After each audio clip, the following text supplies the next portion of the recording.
नमस्कार। न्यूज़ 24 उत्तर प्रदेश उत्तराखंड में आपका स्वागत है। आपके साथ मैं हूं मानस श्रीवास्तव। पश्चिमी उत्तर प्रदेश में पहले चरण के चुनाव का प्रचार अब बहुत ही थोड़ा वक्त बचा है। अंतिम दौर में सभी सियासी दल अपनी-अपनी ताकत लगा रहे हैं। मायावती खुद भी मैदान में है। भारतीय जनता पार्टी लंबे अरसे से चुनाव प्रचार में अपनी पूरी ताकत लगाए हुए थी। केंद्र से लेकर के उत्तर प्रदेश सरकार के मंत्री, छोटे-बड़े कार्यकर्ता, महत्वपूर्ण नेता, सभी की ड्यूटी लगाई गई। खुद मुख्यमंत्री योगी आदित्यनाथ भी एक-एक जिले का 2 से 3 बार तक दौरा कर चुके हैं। आज भी उनका एक रोड शो लगा हुआ है पश्चिमी उत्तर प्रदेश में ही। बहुजन समाज पार्टी थोड़ा देर से ही सही, लेकिन वो भी चुनाव प्रचार के लिए पूरी मजबूती से मैदान में उतरे हुए हैं। खुद मायावती और उनके भाई प्रकाश आनंद वहां पर चुनाव प्रचार की कमान संभाले हुए हैं।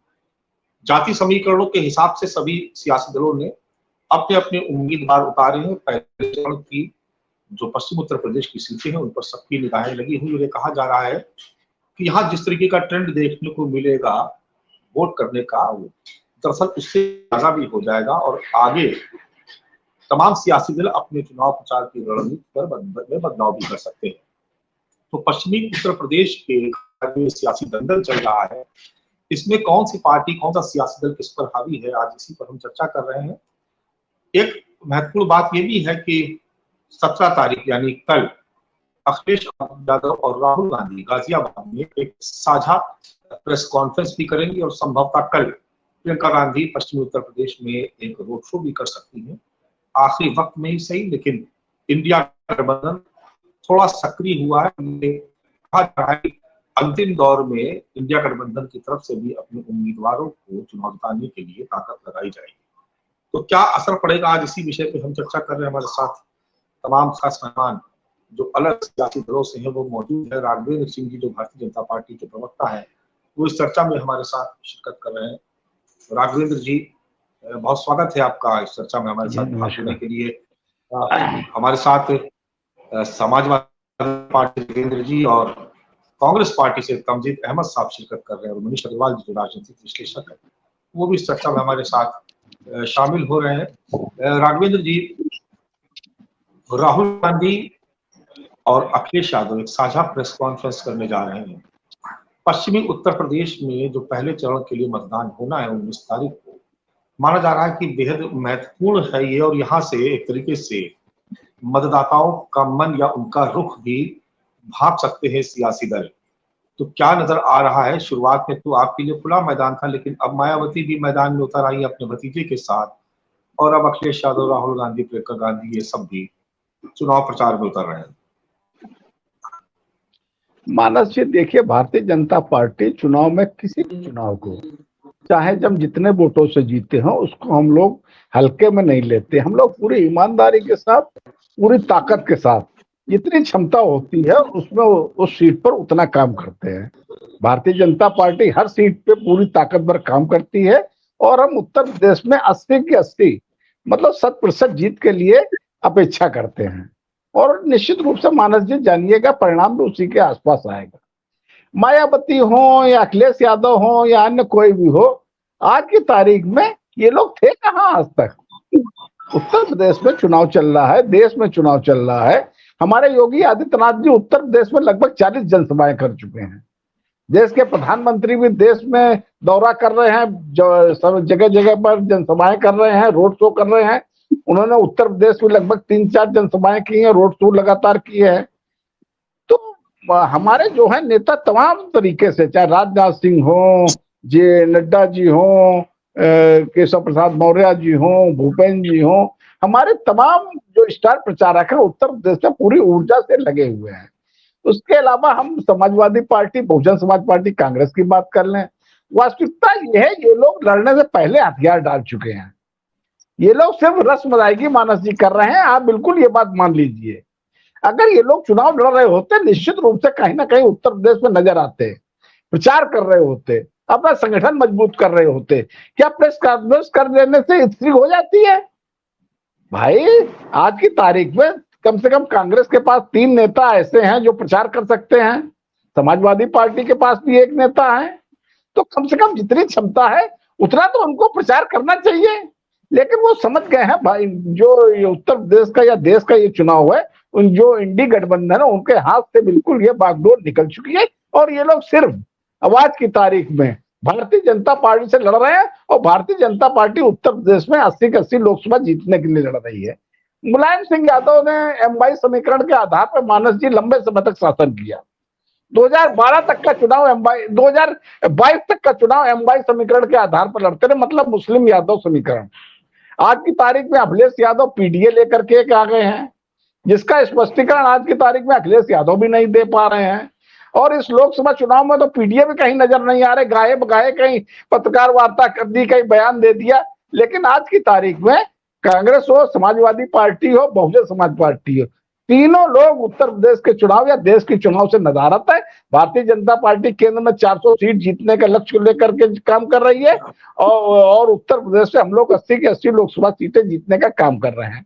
रही पश्चिमी उत्तर प्रदेश की बात मानस जी, पश्चिमी उत्तर प्रदेश में 8 सीटें हैं। सहारनपुर है, कैराना है, मुजफ्फरनगर है, बिजनौर है, नगीना, मुरादाबाद, रामपुर, पीलीभीत। 8 की 8 सीटों पे हमारा जो है काम पूरा है, हमारे प्रत्याशी पूरे हैं, हमारा संगठनात्मक ढांचा पूरा मजबूत है। हम लोगों ने जिला अध्यक्ष को बेहतर तरीके से फेरबदल किया हुआ है, संगठनात्मक ढांचा मजबूत कर लिया है, और हम लोग ईमानदारी से लगे हुए हैं। माननीय योगी आदित्यनाथ लगभग हर जिले में जा चुके हैं। माननीय मोदी जी का भी उस क्षेत्र में दौरा हो चुका है। निश्चित रूप से 8 की 8 सीटें भारतीय जनता पार्टी की झोली में आएंगी, और 80 की 80 लोकसभा सीटें उत्तर प्रदेश में भारतीय जनता पार्टी की झोली में आएंगी। लेकिन पिछली बार आप सहारनपुर, बिजनौर, नगीना जैसी तमाम सीटें हार गए थे। क्या यही वजह है कि समय से पहले ही पूरी ताकत लगा दी आपने? यानी प्रधानमंत्री से लेकर के मुख्यमंत्री और दोनों डिप्टी सीएम लगा दी केंद्रीय मंत्री। नहीं मानस जी, देखिए परिणाम देखिए, पिछली बार हमारा कुछ गठबंधन में चूक हो गई थी, लेकिन इस बार हमारा पश्चिमी उत्तर प्रदेश पहले से ज्यादा मजबूत है। हमारा पश्चिमी उत्तर प्रदेश जो है हमारा पहले से ज्यादा मजबूत है। लक्ष्य हमारी 8 की 8 सीटें जीतने का है, और निश्चित रूप से जानिएगा 8 की 8 सीटें भारतीय जनता पार्टी के पक्ष में आएगी। तंजीद अहमद साहब, आप ऐसे हंस रहे जैसे कि राघवेंद्र जी कोई जोक कह दिया हो। अरे उन्होंने मेहनत की, 8 लाख सीटें जीतने का दावा करते हैं, पूरी ताकत लगाई उन्होंने। आपकी तो कल एक प्रेस कॉन्फ्रेंस हुई, इसके अलावा मुझे प्रचार हुआ नहीं सीटों पे। ताकत क्या होती है माना जी? लोकतंत्र में जो ताकत होती है वो सबसे बड़ी होती है कि आपने जो वादे किए तो आपकी आवाज क्रैक आ रहा है तमजीद साहब, आपकी आवाज जी, तमजीद साहब आपकी ऑडियो में क्रैक आ रहा है। अभी आ रही है आवाज आपको? लीड निकाल दीजिए, लीड निकाल दीजिए। अच्छा ठीक है, तो मैं क्या कहा था कि पूरे चुनावी भाषण में सबसे बड़ी चीज अगर आपने जिक्र, आप अपना ये ईयरफोन निकाल करके सीधे आप कैमरे मोबाइल के ऑडियो से आप कनेक्ट होइए।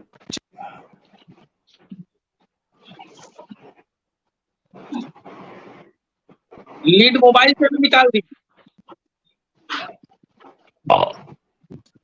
जी। तंजीद साहब आवाज आ रही है आपको? जी मुझे तो आ रही है। भी आवाज आ रही है आपको? साहब आवाज, मैं कहूंगा कि आपकी ऑडियो पर ठीक करा दे, फिर आपसे सवाल। जितेंद्र वर्मा जी, यही सवाल आपसे है। 8 सीटों पर बहुत मेहनत की है भारतीय जनता पार्टी ने। कांग्रेस का तो भी प्रचार भी शुरू नहीं हो पाया, कल खाली एक प्रेस कॉन्फ्रेंस अखिलेश यादव के साथ। देखिए मानस जी, मैं बहुत तार्किक बात कहूंगा। पिछले चुनाव में तो भारतीय जनता पार्टी की हालत पतली थी, अब तो किसानों का मुद्दा बहुत जोर पकड़ चुका है पूरे पश्चिमी उत्तर प्रदेश सहित पूरे देश में। किसानों की हालत क्या है ये पूरा देश देख रहा है। देश का किसान ऐसे ही आंदोलित नहीं है, उसके पीछे कुछ कारण। 10 साल में भारतीय जनता पार्टी की सरकार ने किसानों को सिर्फ धोखा देने का काम किया है। किसानों से वादे हुए हैं, किसानों के मन में, दिल पर एक भरोसा कायम करने की कोशिश की गई है, वादे किए गए हैं, लेकिन जब सरकार में आने के बाद स्थिति दूसरी हो गई है। उन वादों को पूरा नहीं किया गया, उन वादों का इम्प्लीमेंटेशन नहीं किया गया, इस वजह किसानों में बहुत नाराजगी है, पश्चिमी उत्तर प्रदेश से लगाकर पूरे देश के किसानों में। आज किसान पूछ रहा है क्या 10 साल में उसकी आय दोगुनी हुई है? किसान कह रहा है कि आधी रह गई है, लागत निकलना हमारी फसल का मुश्किल हो गया है। उसी का एक बड़ा कारण है कि 10 साल में भारतीय जनता पार्टी की सरकार में 1 लाख से ज्यादा किसानों को आत्महत्या करनी पड़ी है। बड़े समय से किसान आंदोलित है, सड़कों पर वर्षों वर्ष किसान ने बिताए हैं। ये हमारे देश के लिए बड़े दुख की बात है कि वर्षों वर्ष इस देश के अन्नदाता ने सड़कों पर प्रदर्शन करते हुए बिताए हैं। जब एक 10 साल पुरानी सरकार अपने को किसानों का हितैषी बता रही हो, 10 साल से एक सरकार भारतीय जनता पार्टी का किसानों को रहनुमा बता रही हो, ऐसी परिस्थिति में वर्षों वर्ष किसान धरने पर हो और 700 किसानों की जान चली जाए, फिर उनसे वादा करके कहा जाए कि हम आपको मुआवजा देंगे। जिन किसानों की जान गई है, जिन पर मुकदमे दर्ज हुए हैं, उनको मुआवजा देंगे, उनके मुकदमे दर्ज वापस करेंगे, लेकिन फिर किसानों को शांत करके और फिर वो वादे भूल जाए भारतीय जनता पार्टी। तो किसानों में नाराजगी किस तरह की सामने आ चुका है। एमएसपी का वादा किया गया, लगातार वादा किया गया, पिछले मैनिफेस्टो में था, 14 में था, 19। वर्मा जी, इन मुद्दों से हट करके अगर हम रणनीति की बात करें तो मुझे लग रहा ज्यादा बेहतर होगा। पिछली बार 8 में से 5 सीटें महागठबंधन ने जीती थी, मेरी बात समझिए। लेकिन अभी आप देख रहे हैं कि रामपुर में आपके ही कैंडिडेट का विरोध कर रहे हैं आजम खान के लोग। अब आप देख रहे हैं मुरादाबाद आपने जीता था, एसपी साहब जीते थे, वहां पर एक अलग तरह की कंट्रोवर्सी चल रही है। तो बात रणनीति की जाए, ये आप बीजेपी के आरोप रोज लगाते हैं, बीजेपी चुनाव रणनीति जाते हैं। मुझे बताइए मुरादाबाद और रामपुर कैसे जीतेंगे आप? अब सुन लीजिए, कहीं कोई विरोधाभास नहीं है, कहीं कोई विरोध नहीं है, और जो छुटपुट बातें हैं ये चलती रहती है सभी दलों में। भारतीय जनता पार्टी में तो टिकट मिलने के बाद चुनाव लड़ने से इंकार कर दे रहे, ये हम कह रहे थे, ये कह रहे थे हम टिकट बदल रहे हैं, अब ये भी टिकट बदल रहे हैं, इस पर इनका कोई जवाब नहीं हो सकता। अखिलेश यादव जी, माननीय राष्ट्रीय अध्यक्ष जी, लगातार पश्चिम में रैली कर रहे हैं। इनके गुजरात के भाजपा नेता पुरुषोत्तम गोपाला ने बयान दिया कि क्षत्रिय लोग मुगलों से रोटी और बेटी का संबंध रखते थे। क्षत्रिय लोगों ने अंग्रेजों से साथ लड़ाई भारत के खिलाफ लड़ी थी, यानी आजादी के आंदोलन में ठाकुर अंग्रेज के साथ खड़ा था। ये भारतीय जनता पार्टी के नेता ने कहा है। इस बयान के बाद और क्षत्रिय समाज के टिकट कटने के बाद, भागीदारी न मिलने से आप महापंचायत हरियाणा में हुई, राजस्थान में हुई, उत्तर प्रदेश में हुई, पूरे देश का 8 करोड़ क्षत्रिय मतदाता भारतीय जनता पार्टी के खिलाफ मतदान करने जा रहा है। त्यागी समाज इनसे पहले से नाराज है। एक त्यागी से इनका विवाद एक कोई महिला से हुआ था, उस मामले को इतना तूल दिया गया कि अंततः उसको जेल भेजना पड़ा। योगी जी ने सोचा कि कुछ फायदा मिल जाएगा, हो गया नुकसान, खतौली सीट चली गई। पश्चिम में त्यागी वोट बहुत आया है। अब समझिए जाट इनसे नाराज है, इन्होंने जयंत चौधरी को मंच पर चढ़ने नहीं दिया मोदी जी की रैली में। जाट समाज भी नाराज है, किसान भी नाराज है, त्यागी भी नाराज है, और सबसे बड़ी बात, मानक जी, इस देश का बेरोजगार युवा, जो हर जाति का युवा है, हर धर्म का युवा है, पढ़ा लिखा हर धर्म जाति का युवा भारतीय जनता पार्टी को हटाने के लिए बिल्कुल संकल्पबद्ध है। वोट पड़ने दीजिए, पश्चिम यूपी में भारतीय जनता पार्टी का सूखा साफ होने जा रहा, इनका खाता नहीं खुलेगा, इनका खाता नहीं खुलेगा। सर अहमद साहब, आप हमें सुन पा रहे हैं? आवाज आपको आ रही है? मानस भाई बिल्कुल साफ आवाज आ रही है, आपको आ रही है? जी बिल्कुल आ रही है। मेरा सवाल ये है कि पिछली बार भारतीय जनता पार्टी इन 8 सीटों में से 5 सीटें हार गई थी, लेकिन वो 5 सीटें जो जीती थी वो सपा और बसपा के गठबंधन ने जीती थी। आपका वहां पर कोई खाता नहीं खुला था। क्या यही वजह आपको लगता है कि राहुल गांधी, प्रियंका गांधी ने उस इलाके में अपनी कोई एनर्जी वेस्ट नहीं की? कल एक सिंबॉलिक प्रेस कॉन्फ्रेंस हो जाएगी, क्योंकि कल बुधवार है, शाम के बाद चुनाव प्रचार का शोर खत्म हो जाएगा, उससे पहले प्रेस कॉन्फ्रेंस छोड़ दिया आपने पश्चिम उत्तर प्रदेश के पहले चरण को। आप देखिए मानस जी, पूरा कांग्रेस का पूरा शीर्ष नेतृत्व जो प्रदेश का है, पिछले लगभग एक हफ्ते से डेरा डाला हुआ है पश्चिमी यूपी के सभी क्षेत्रों पे। और हमारी जो पार्टी है, इंडिया घटक दल है, वो कार्यकर्ता आधारित पार्टी है। सिर्फ एक नेता हमारे अंदर नहीं है कि मोदी जी अगर नहीं गए तो काम नहीं चलेगा। भारतीय जनता पार्टी को साफ दिक्कत ये है कि एक नेता की पार्टी है, अगर मोदी जी एक सीट पे नहीं गए तो समझ लीजिए कि भारतीय जनता पार्टी ये मान के चलती है कि यहाँ पे हम लोग हारने जा रहे हैं। हमारी स्थिति वो नहीं है, कमोबेश हम लोग डोर टू डोर जाके प्रचार कर रहे हैं, और ये हमारी रणनीति का भी हिस्सा है। मैं आपसे स्पष्ट कह दे रहा हूँ कि हमारी रणनीति का भी हिस्सा है, और पूरी तरीके से पश्चिमी यूपी के अंदर की बात नहीं कर रहा हूँ, जितनी भी सीट पे पूरे देश के अंदर कल वोट पड़ने जा रहा है, पहले चरण में जब वोट पड़ेगा तो ये मान के चलिए कि भारतीय जनता पार्टी की सफाया होने की शुरुआत हो जाएगी। आप इसका जो जो अलामत है आप इसी समझिए मानस भाई, प्रधानमंत्री मोदी जी ने एक इंटरव्यू दिया अभी, वो ईवीएम की बात कर रहे हैं। आप समझ सकते हैं कि प्रधानमंत्री जी का तो वो जुडिक्शन भी नहीं है ईवीएम पे वो बयान दे सके। प्रधानमंत्री जी तो चुनाव आयोग नहीं है, और चुनाव आयोग को तो इस पे संज्ञान लेके कार्रवाई भी करना चाहिए कि भाई प्राइम मिनिस्टर कैसे ईवीएम के बिहाफ पे बोल सकते हैं। ये काम तो चुनाव आयोग का है, और चुनाव आयोग के जो प्रवक्ता है वो उनका है। आप कैसे ईवीएम पे बयान दे सकते हैं भाई कि ईवीएम अच्छी है कि खराब है, जो भी है वो कैसे बयान दे सकते हैं। तो आपको राहुल गांधी जी का एक वक्तव्य याद करना पड़ेगा जिसमें उन्होंने कहा था कि राजा की जान ईवीएम में बसती है। तो प्रधानमंत्री जी की भाषा जो है एकदम उसी हूबहू राहुल गांधी जी की जो वक्तव्य था उसको उन्होंने सत्य साबित कर दिया कि ना तो उनके जुडिक्शन का मामला था, ना तो उनको सफाई देने की जरूरत थी। जो सवाल चुनाव आयोग से पूछे जा रहे हैं ईवीएम पे, या सुप्रीम कोर्ट ने जो नोटिस चुनाव आयोग को जारी किया है, तो चुनाव आयोग तो एक स्वायत्त संस्था है, जवाब देने की जिम्मेदारी उनकी है। प्रधानमंत्री जी बीच में कैसे आ गए भाई? और फिर भारतीय जनता पार्टी ने अभी एक चीज स्पष्ट नहीं किया है कि भारतीय जनता पार्टी का स्टैंड क्या है। अभी यहां राघवेंद्र जी बैठे हुए हैं, आप इनसे सिर्फ एक सवाल पूछिएगा, क्या वो इस पक्ष में है कि जितनी पर्ची है वीवीपैट की और ईवीएम में जो वोट पड़ रहे हैं, क्या वो 100% मिलान के पक्ष में है भारतीय जनता पार्टी? और अगर पक्ष में नहीं है तो फिर राहुल गांधी जी के बयान को याद कर लीजिए कि ईवीएम जो है, ईवीएम में राजा की जान बसती है। अगर वो वीवीपैट और उसको पर्ची मिलान करने से मना कर रहे हैं, तो ये आप स्पष्ट मान लीजिए कि बड़ा खेल खेलने की तैयारी, और निश्चित रूप से जनता की जो आशंका है उस पर और गहरा बल पड़ गया है। अब ये मुद्दों की बात तो कुछ करेंगे नहीं मानस जी। राघवेंद्र जी ने पूरे भाषण के दरमियान एक बार भी अपने घोषणा पत्र का जिक्र नहीं किया कि हमने घोषणा पत्र के 78 पेज में, हालांकि हो सकता है इनको पता भी ना हो कि 78 पेज के घोषणा पत्र में लिखा क्या है, हो सकता है इनको जानकारी ना हो, क्योंकि वो तो एक सांकेतिक रूप से इस वजह जारी करना पड़ गया क्योंकि कांग्रेस ने जो घोषणा पत्र जारी किया, जिन मुद्दों को उठाया, उस मुद्दों के लिए इन्होंने घोषणा पत्र तो जारी कर दिया। लेकिन उस घोषणा पत्र के अगर दस्तावेज में जाएंगे मानस जी, तो आपको एक चीज स्पष्ट समझ में आ जाएगी कि इन्होंने ये मान लिया है, लिखित रूप में मान लिया, 78 पेज लिख के मान लिया है कि 2014 में जो हमने वादे किए थे वो सारे झूठे वादे थे। 15-15 लाख रुपए देने की कोई घोषणा उसके अंदर घोषणा पत्र में नहीं है। 2 करोड़ रोजगार का जिक्र उसमें से खत्म हो चुका है। महिलाओं को खिलाफ बहुत हुआ अत्याचार, अब की बार मोदी सरकार वो भी गायब हो चुका है। आपको उसमें भ्रष्टाचार के खिलाफ जंग का भी कुछ नहीं लिखा हुआ है।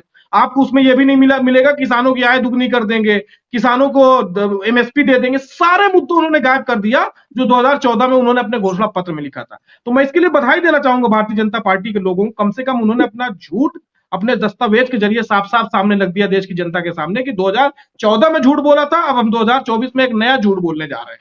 तो उस दस्तावेज में 2024 के झूठ का इन्होंने अपना पर्दाफाश कर दिया और नया झूठ उन्होंने उसमें लिख के दे दिया कि ये अब हम और झूठ बोल रहे हैं, इसको और मान लीजिए।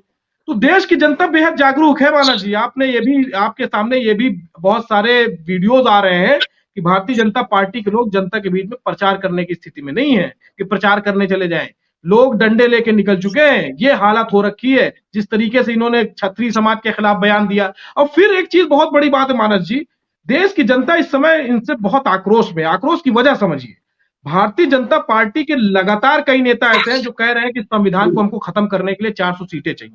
कई लोगों ने बयान दिया, हेगड़े से लेके लल्लू सिंह से लेके न जाने कितने नेताओं ने बयान दिया जो भारतीय जनता पार्टी के शीर्ष नेता में से एक गिने जा रहे हैं कि हम इस संविधान की हत्या करना चाह रहे हैं, इस संविधान को खत्म करना चाह रहे हैं ताकि गरीब गुरबे वंचित जितने हैं उन सबको इस संविधान से हटाया जा सके, उनके हक अधिकार हुकूक को छीना जा सके और जो चंद उद्योगपति हैं, जो बची खुची संपदा है उसको भी बेच डाला जा सके। और एक नेता के ऊपर अब तक भारतीय जनता पार्टी ने कार्रवाई नहीं की है कि एक नेता, अगर आप इनसे सवाल पूछे कि जिसने भी संविधान की हत्या की बात की हो, किसी एक नेता के खिलाफ इन्होंने कोई कार्रवाई हो बता दीजिए। तो इसका मतलब सैद्धांतिक रूप से भारतीय जनता पार्टी इस चीज की सहमत है कि इस देश के संविधान को खत्म करना चाहिए, इस देश के संविधान को हटा देना चाहिए, इस देश के गरीब, गुरबे और वंचित तबके को इसमें अधिकार, हक और अधिकार छीन लेना चाहिए, उनके जमीनों का अधिकार छीन लेना चाहिए। तो जनता इस चीज को लेकर बेहद आशंकित है कि आने वाले टाइम में भारतीय जनता पार्टी इस संविधान को खत्म करने का खेल रचना चाह रही है।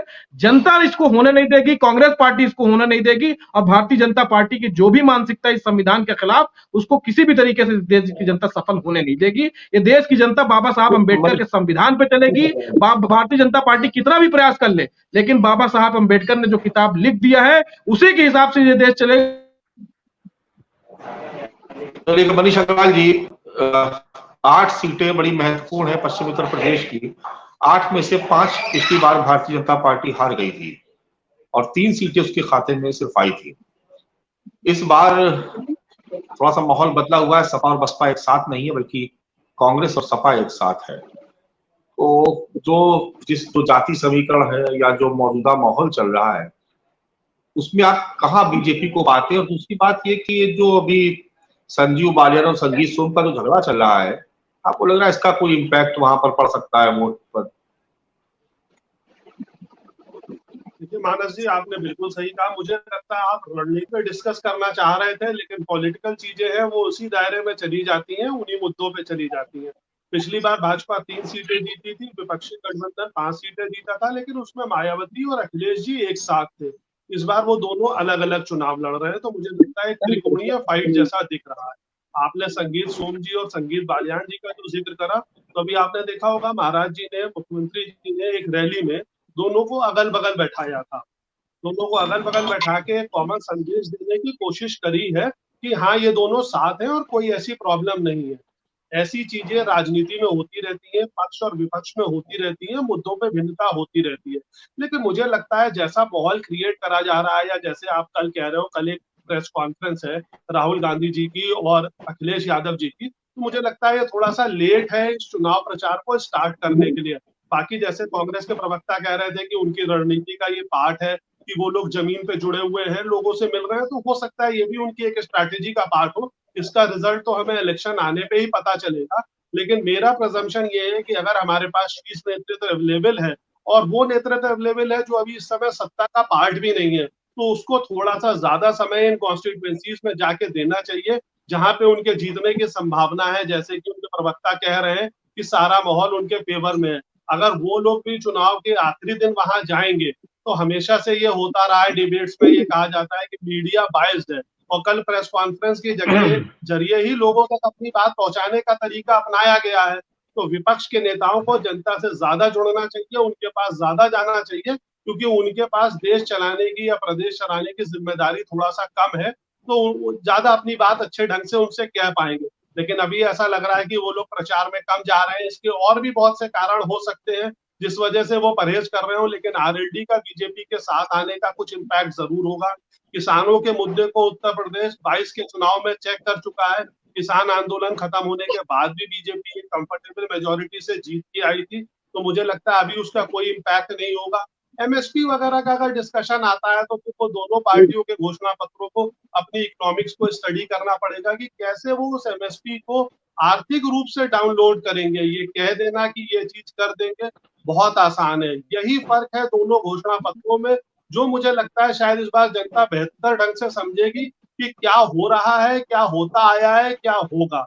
अगर आप पुराने घोषणा पत्रों में देखें, तो उसमें भी बहुत से ऐसे तरीके के प्रॉमिस करे जाते थे कि हम ये कर देंगे, सत्ता में आएंगे तो अगले 5 साल में ये करेंगे।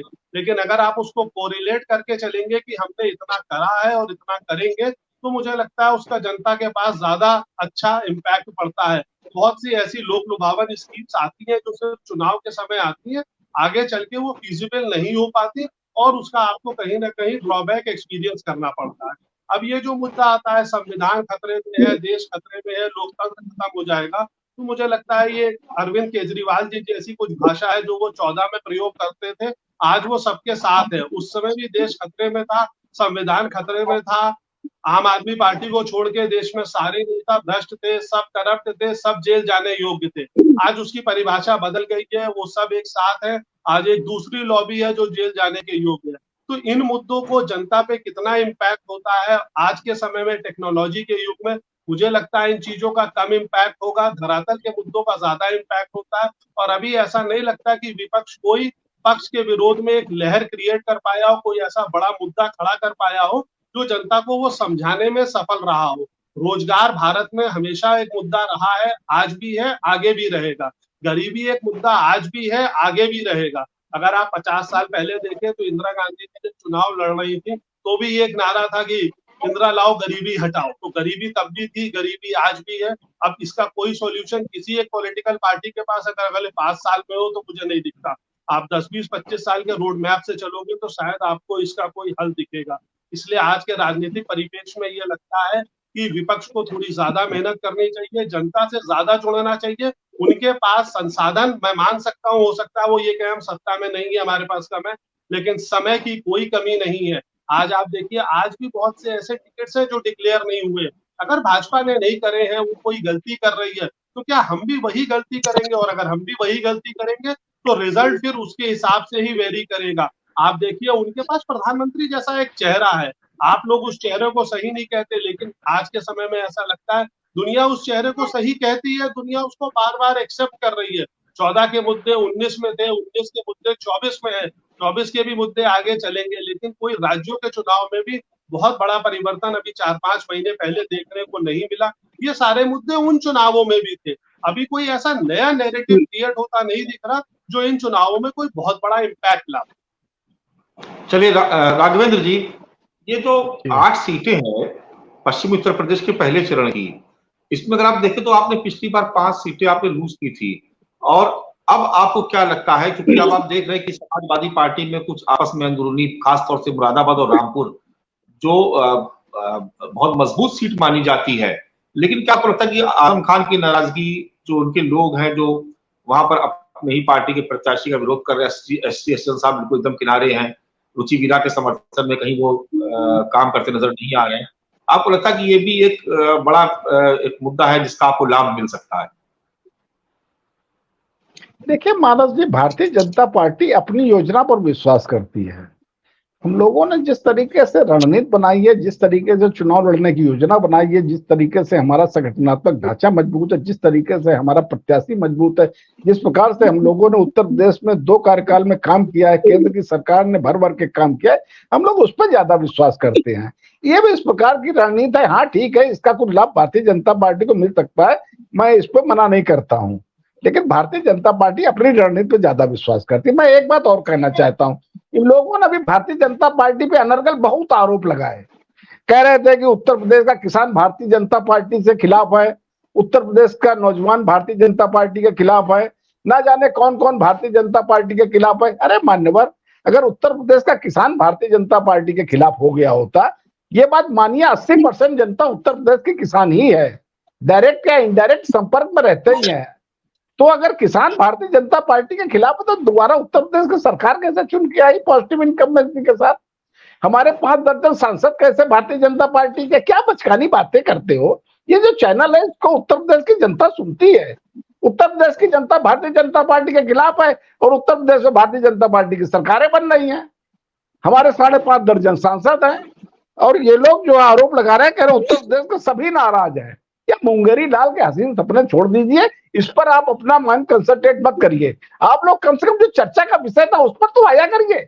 आपकी योजना क्या है, आपकी रणनीति क्या है, आपके नेता कहाँ है, आपकी किस प्रकार से भारतीय जनता पार्टी? देखिए मानस जी, हम लोग चाहे केंद्र की सरकार हो चाहे उत्तर प्रदेश की सरकार हो, हम लोग जो है हर वर्ष सबसे पहले हम लोगों ने 3 महीने में अपना जो है जो प्रारूप प्रस्तुत किया, हम लोगों ने जो काम किया, उसके बाद 6 महीने में योगी आदित्यनाथ जी की प्रथम सरकार की बात कर रहे हैं। इस प्रकार से हम लोग हर वर्ष हम लोग अपना जो है कार्यकाल जो हम लोगों ने 1 वर्ष में काम किया उसके प्रमाण हम लोग प्रस्तुत करते रहते हैं।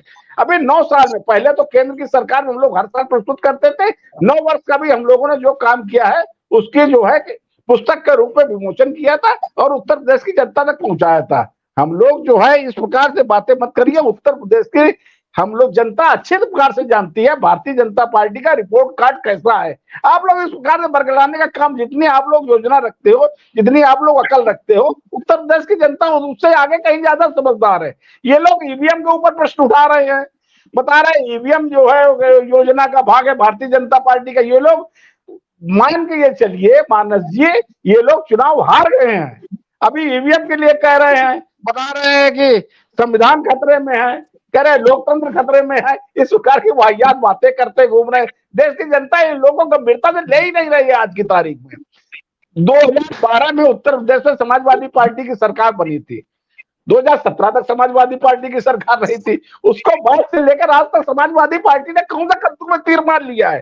2014 का लोकसभा चुनाव हारे, 2017 का विधानसभा चुनाव हारे, 2019 का लोकसभा चुनाव हारे, 2022 का विधानसभा चुनाव हारे, अभी आजमगढ़ रामपुर हारे, नगर निकाय पूरे के पूरे 2 बार हारे, ग्राम पंचायत 2 बार लगातार हारे। अरे भाई आप लोगों ने हारने की कितनी बार हारोगे भाई? अखिलेश यादव हो चाहे राहुल गांधी हो, ये लोग सिर्फ परिवारवादी लोग हैं, इनको बिल्कुल राजनीतिक लोग तो ये राजनीतिक व्यक्ति तो ये है ही नहीं भाई। कम से कम चुनाव में नजर तो आना चाहिए मानस जी। मानस जी पश्चिमी उत्तर प्रदेश में 8 सीटों पर चुनाव हो रहा है, क्या इनको नजर नहीं आना चाहिए? जनसभाएं नहीं करनी चाहिए, रोड शो नहीं करना चाहिए, अपनी बातें नहीं कहनी चाहिए कि भाई हमारी 4 बार उत्तर प्रदेश में सरकार रही है, हम लोगों ने ये विकास का काम किया है। हर बात है भारतीय जनता पार्टी ने ऐसा किया वैसा किया, सरकार नहीं आ रही है, ये गाना गाने बैठ जाते हैं इन लोगों के प्रवक्ता लोग। कांग्रेस की हालत तो इससे भी ज्यादा बुरी हो गई है। यही सवाल राघवेंद्र जी मैं यही पूछना चाह रहा हूं कि इस देश में देखिए एक परंपरा डेवलप की, प्रधानमंत्री नरेंद्र मोदी ने कहा कि हम जनता के सामने रिपोर्ट कार्ड रखेंगे। अब 10 साल का रिपोर्ट कार्ड लेकर के अगर पूरे 75 जिलों में बीजेपी के नेता मंत्री कार्यकर्ता जा रहे हैं, प्रेस कॉन्फ्रेंस करके बाकायदा रिपोर्ट कार्ड दे रहे हैं, तो इस रिपोर्ट कार्ड तो दस्तावेज है ना, उसको तो पब्लिक पढ़ेगी। तो ये भी तो एक परंपरा शुरू हुई। आप क्यों नहीं जाते अपना रिपोर्ट कार्ड लेकर के? आप क्यों नहीं बताते कि हमने अपनी सरकार में क्या किया? नहीं मानस जी इनको बताना चाहिए ना। मानस जी 2 मिनट का समय दीजिए। मानस जी इनको बताना चाहिए इनकी सरकारों में क्या क्या काम हुआ। कांग्रेस के लोग तो लंबे समय तक सरकार में रहे भाई, 2004 से लेकर 2014 तक मैं बात कर लेता हूँ मानस जी। 2004 से लेकर 2014 तक नहीं बात करिए आप। 2019 चले जाएंगे। मैं शर्तिया कह सकता हूँ मानस जी, 5 बातें नहीं पता होगी उसमें क्या लिखा होगा। अभी इससे पूछेंगे 2014 में चले जाएंगे, फिर 1947 में चले जाएंगे, 1950 चले जाएंगे। 5 बातें आप बता दीजिए राघवेंद्र जी, आपकी घोषणा पत्र में 5 बातें क्या लिखी है वो थोड़ा बता दीजिए, आप यहीं बैठ के बता दीजिए। बताते हैं। चलिए हमारे जो भाई घोषणा पत्र मैंने पूरा पढ़ा हुआ है, इस पे आप हमारा इंटरव्यू मत लीजिए। घोषणा पत्र पूरा पढ़ा हुआ है, चर्चा इसलिए मैं इससे बात करना चाहता हूँ। थोड़ा बता दीजिए 5 बातें। उनको हमारी घोषणा पत्र में सबसे महत्वपूर्ण बात है जो देखिए इंफ्रास्ट्रक्चर में मेरी चर्चा हुई है। पहले सामान्य रूप से इंफ्रास्ट्रक्चर एक माना जाता था, हमारे घोषणा पत्र में हम लोगों ने इसको 3 भाग में किया है।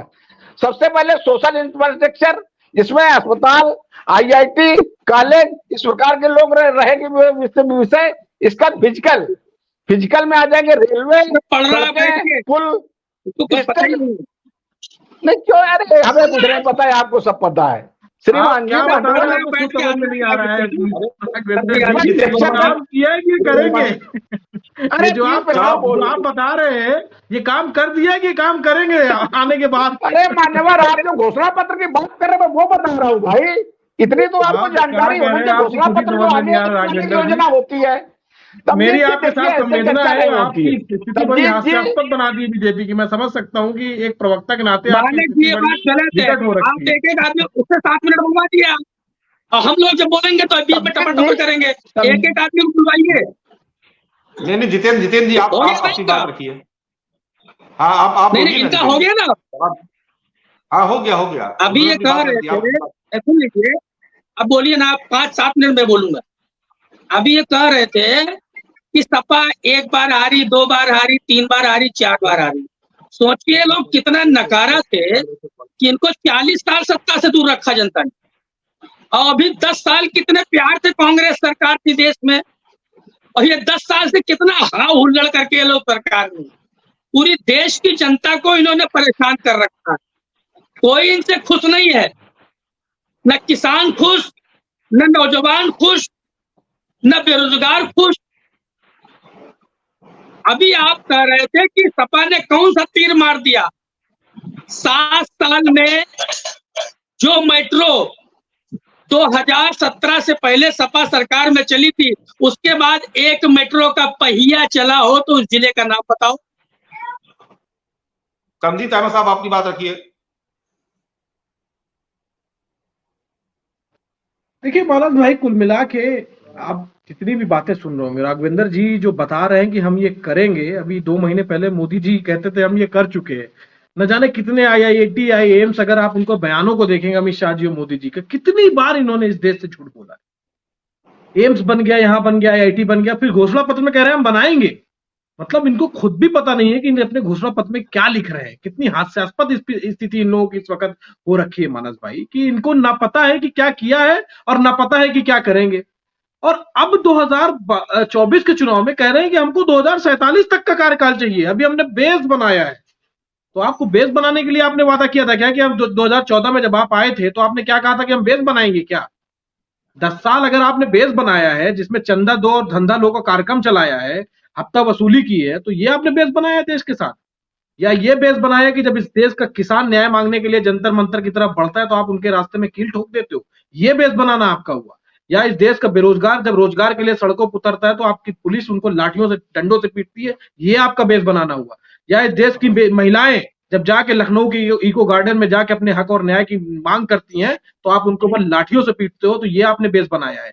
या इस देश की बेटियां जो इस देश के लिए खेलती है, जो इस देश का नाम रोशन करती है, जंतर मंतर पे अपने हक और हुकूक के साथ जब बैठती हैं तो आपकी दिल्ली पुलिस उनको लाठियों से पीटती है? ये बेस आपने बनाया है? इस देश का युवा जब पेपर लीक के खिलाफ सड़कों पर उतरता है, इलाहाबाद की सड़कों पर उतरता है, लखनऊ की सड़कों पर उतरता है, तो आप उनके साथ न्याय के बजाय उनको लाठियों से पीटते हैं? ये बेस आपने बनाया है? आपने चंदा लो और धंधा दो को बेस बनाया है, आपने हफ्ता वसूली का बेस बनाया है। इसलिए देश की जनता ने आपको चुना था कि आप देश के अंदर नोटबंदी करके भयंकर बेरोजगारी आप पैदा कर दोगे। या ये बेस बनाया है कि पहली बार देश के इतिहास में 30 लाख सरकारी नौकरियां खाली पड़ी हुई है? ये बेस आपने बनाया है? 10 साल में आपने जो गड्ढे भरे, गड्ढे खोदे हैं, आप उसको भरने के लिए 2047 तक का समय मांग रहे हैं? आप इस देश का संविधान खत्म करने के लिए 2047 तक का समय मांग रहे हैं? आप इस देश का संविधान की हत्या करने के लिए 400 सीटें मांग रहे हैं? आपने ये बताइए कि जितने नेताओं ने आपके कहा कि अगर हमको 400 सीट मिलेगी तो हम इस देश का संविधान खत्म कर देंगे, किसके खिलाफ आपने कार्रवाई की? किसी एक के खिलाफ आपने कार्रवाई की? इसका साफ स्पष्ट संदेश है कि आपका शीर्ष नेतृत्व तो चाहता है, RSS चाहती है कि इस देश का संविधान खत्म होना चाहिए, और उसी के जरिए आपके नेता बयान देते हैं और कोई कार्रवाई नहीं होती है। इस बात का सबूत है कि आप लोग संविधान खत्म करने के पक्ष में। बहुत सारी बातें हैं। ले लेते हैं। एक आखिरी बात है कि बात खत्म करता हूं मानस जी, अभी तक इन्होंने इस चीज का जवाब नहीं दिया है कि जो EVM में जो वोट पड़ रहा है और जो VVPAT की पर्चियां है उसका 100% मिलान होना चाहिए या नहीं होना चाहिए। भारतीय जनता पार्टी का स्टैंड क्या है? अगर भारतीय जनता पार्टी के स्टैंड है कि नहीं होना चाहिए तो एकदम स्पष्ट है कि राजा की जान EVM में कैद है और इसी EVM के भरोसे वो चुनाव जीतना चाह रहे हैं, लेकिन ये देश की जनता और कांग्रेस पार्टी ये होने नहीं देगी। चलिए राघवेंद्र जी, बड़ा छोटा सा जवाब मैं चाहता हूं आपसे इस आरोप का। आप अपने डिवाइस अनम्यूट कर दीजिए। राघवेंद्र जी, आपकी डिवाइस म्यूट है।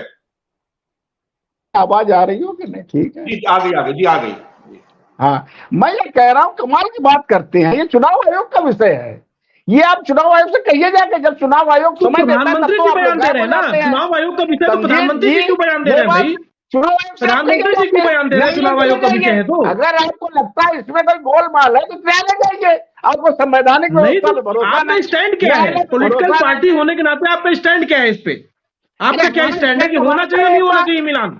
अरे हमारा 100% मिलान होना चाहिए नहीं होना चाहिए? देखिए मानस जी, चर्चा करिए जाके। मानस जी चुनाव आयोग में चर्चा करिए ना। आप चुनाव आयोग में दर्शक समझ गया होगा। हमारा स्टैंड मत पूछिए, हमारे स्टैंड आपका दर्शक समझ गया मानस जी। अगर कोई प्रॉब्लम है, संवैधानिक रूप से संस्थाएं उनके पास जाइए, हमको घेरने का काम मत करिए। जिस तरीके से चुनाव, मानस जी, आपने इनकी बातें सुन के स्पष्ट समझ लिया कि राजा की जान EVM में कैद है। इन 8 सीटों पे किसका पलड़ा भारी देख रहे हैं आप, मनीष अग्रवाल जी? मानस जी, देखिए, मुझे ये लगता है कि विपक्ष ने थोड़ी सी तैयारी कम करी है चुनाव की, और इसीलिए मुझे लगता है भाजपा थोड़ा सा अपर हेड है, क्योंकि कांग्रेस ने तैयारी कम करी है। मनीष भाई, आखिर आप अपना रूप में आ ही जाते हैं। थोड़ा सा मैं भी EVM के मुद्दे पे ऐड कर देता हूँ एक जर्नल परसेप्शन कि EVM, मैं मानता हूँ चलिए EVM एक डिबेट का इशू है जैसे विपक्ष करता है, लेकिन क्या आंध्र प्रदेश में राजनीतिक विश्लेषक है आप, ईवीएम थोड़ा ख्याल अलग है? रखिए। क्या उड़ीसा में ईवीएम अलग है? क्या तमिलनाडु में ईवीएम अलग है? क्या पंजाब तो में वहां पे भी ईवीएम अलग है? वीवीपैट क्या से हिमाचल मैच में कराइए ना, ईवीएम कौन अलग है? मना कर रहा क्या है? दिल्ली में कौन ईवीएम मना अलग कर रहा है वीवीपैट अगर से मत मैच ईवीएम है कराइए तो जर्नल है, सबके लिए है। ना? कम इसलिए से कम बात राजनीतिक तमाम उन विश्लेषक है, मुद्दों कम को से कम उसका आगाज सम्मान जनता रखिए के मनीष समक्ष भाई। पेश हो चुके हैं। उससे इतना चुनाव का दबाव में माहौल मत जो है आइए, एक अलग तरफ डाइवर्ट इतना होता मत है। घबराइए और मनीष अगर जी। विपक्ष सवाल उठा सकता है ईवीएम की वैलिडिटी पे, तो प्राइम मिनिस्टर उसका जवाब क्यों नहीं दे सकते, जो देश का प्रतिनिधित्व कर रहे हैं? अगर विपक्ष अपने जिस राज्यों में चुनाव जीतता है, क्या राजस्थान और मध्य प्रदेश में जब उनने उसमें चुनाव मनीष जी जीता था थोड़ा तो तो यही अपनी ईवीएम थी। राजनीतिक तो विश्लेषण का ईवीएम का ख्याल रखिए, मुद्दा कम से कम सेलेक्ट इतना नहीं भी होना एक्सपोज चाहिए। मत होइए 19 के कि जनता चुनाव के आपको बारे देख के में बात भाजपा का साबित नेता ही होती माने है कि आपको। ऐसे डिबेट यही चीज गजब हाल मुश्किल कर है। रखे हो मनीष भाई, आप गजब हाल लोग कर अभी रखे हो 5 आप मिनट अपना। नहीं सुनना चाहते, पूरे 5 आपकी मिनट हालत कैसे देख के सुनेंगे? मनीष भाई बड़ी दया आप आती है हम 5 लोगों मिनट को। सुनने की आदत डालिए। आपकी हालत देख के बहुत दया आती है हम लोगों को, आपकी हालत देख के बड़ी दया आती है हम लोगों को। क्या हाल कर दिया आपका भाजपा ने कि इतना आपको कसीदे पढ़ने पड़ते हैं भाजपा की, बड़ी बड़ी हम लोग को आप पे दया आती है। घमासान चल रहा है, वहां बीजेपी को चुनौती कैसे देंगे आप? बहुत संक्षिप्त जवाब दीजिए। और दूसरा, मैं आपसे विशेष अनुरोध करूंगा कि हमारे चैनल पे जो भी गेस्ट आते हैं हमारे लिए सभी सम्मानित होते हैं। दोबारा आप कभी भी ऐसी भाषा का इस्तेमाल नहीं करेंगे जो हमारे किसी भी नहीं गेस्ट को नहीं, पसंद ना आए, देखिए पसंद बहुत ना आए। हिसाब से समझ लीजिए, एक सेकंड में किसी के बीच में नहीं बोलता हूँ। जब मैं बोल रहा हूँ तो मेरे बीच में ना बोल के अपनी बारी पर चाहे जो आप जो रखना है रखिए। जब मैं सच्चाई रखता हूँ तो उसकी पोल खुलने लगती है, पोल खुलने लगती है तो लोगों के दर्द शुरू हो जाता है। हमने कहा कि एक मिनट ना है। नहीं, सुन लीजिए अरे ना। हम और आप अरे जज तो जब नहीं मैं है, बीच में नहीं बोल रहा, आप मत बोलिए बीच में। बहुत सिंपल सी बात है। आप मैं जो बीच में सवाल पूछा उसका जवाब दीजिए कि 8 नहीं सीटों नहीं, पे मैं कैसे बीच में लड़ेंगे बोलूँ आप? आप बोलिए। मैं बीच में बोलूँ तो आप बोलिए, मैं बीच में आपका नहीं बोल रहा हूँ तो मत बोलिए। 8 सीटों में देश की चुनाव जनता कैसे को जीतेंगे? सुनने दीजिए, देश की जनता को सुनने दीजिए। हम तो सीधे कहते हैं, एक मेट्रो अखिलेश जी ने चलाई थी, माननीय अखिलेश यादव जी ने उसका उद्घाटन किया। 7 साल की भाजपा की सरकार में दूसरा एक पहिया कहीं उत्तर प्रदेश में बुलेट का एक पहिया, सिर्फ एक पहिए की बात कह रहा हूँ। इनकी बारी आए तो बता देना। एक अंतरराष्ट्रीय स्टेडियम बना सपा की सरकार में, इनकी सरकार में कहीं एक स्टेडियम बना हो जिसमें एक इंटरनेशनल मैच हो गया तो बता दो। जिसमें मुख्यमंत्री जी बैठते हैं, लोक भवन, वो भी हमारी सरकार का है। आपका गोमती रिवर फ्रंट हो, चाहे एशिया का सबसे बड़ा पार्क हो, लखनऊ में सपा सरकार का बना हुआ है। पुलिस मुख्यालय भवन सपा सरकार का बना हुआ है। राष्ट्रीय बस अड्डा सपा सरकार का बना हुआ है। हर जिले में ट्रॉमा सेंटर, जिसमें कोरोना में मरीज एडमिट हुए थे, अगर वो नहीं होते कोरोना सेंटर तो क्या हालत होती उत्तर प्रदेश की। हर जिले में GGIC इंटर कॉलेज, हर जिले में। राघवेंद्र सिंह जी, भारतीय जनता पार्टी के प्रवक्ता, आपका बहुत शुक्रिया। जितेंद्र वर्मा जी, मनीष अग्रवाल जी और तंजीर अहमद साहब, आप सभी का बहुत शुक्रिया। हम बात कर रहे थे पश्चिमी उत्तर प्रदेश की उन 8 सीटों की जिसमें से 5 सीटें पिछली बार भारतीय जनता पार्टी हार गई थी, लेकिन इस बार पूरी ताकत भारतीय जनता पार्टी ने इन 8 सीटों पर लगा दी है। चाहे देश के प्रधानमंत्री हो, उत्तर प्रदेश के मुख्यमंत्री, उत्तर प्रदेश की कैबिनेट हो या डिप्टी CM या संगठन के लोग पूरी ताकत के साथ मैदान में उतरे हुए। और जवाब में मायावती अपने भतीजे के साथ है। इंडिया गठबंधन भी देर से सही लेकिन प्रचार में उतर जरूर आया। किसका मंगल होगा इस दंगल में, ये तो आने वाला वक्त बताएगा और जनता तय करेगी, जिसके लिए आपको 4 दिन का इंतजार करना होगा। लेकिन इतना जरूर है कि पश्चिम उत्तर प्रदेश की लड़ाई एक दिलचस्प मोड़ पर आके खड़ी हो गई है। चलिए चर्चा को यहीं पर विराम देते हैं। कल फिर किसी नए विषय के साथ आप सभी के सामने फिर से हाजिर होंगे। तब तक के लिए इजाजत दीजिए। नमस्कार।